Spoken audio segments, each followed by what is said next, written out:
இந்த ரூட்ல போடுங்க சர்க்கிள். அந்த நீட்டா போடுங்க சர்க்கிள் போடுங்க பாப்போம். எப்படி போடுங்க சர்க்கிள்.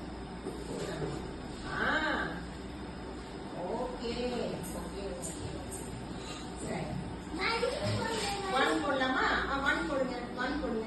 எப்படி போடுறது? 1 மேல இருந்து கீழே. ஸ்லைட் நேரா போடணும். நேரா போடணும். இப்படி போடணும். மேல இருந்து கீழே. அதான் 1.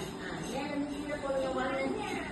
எப்படி நான் சொன்னேன்? முதல்ல ஃபர்ஸ்ட் 3 ஃபிங்கர்ஸ். 3 ஃபிங்கரால இப்படி பாருங்க.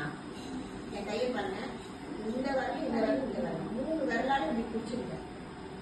இது இது இது 3 விரலால இப்படி பிடிச்சி நான் என்ன செய்யறேன்? இங்க பார்க்கணும். மார்க் இப்படி போடணும். மேல இருந்து கீழே 1. Okay circle.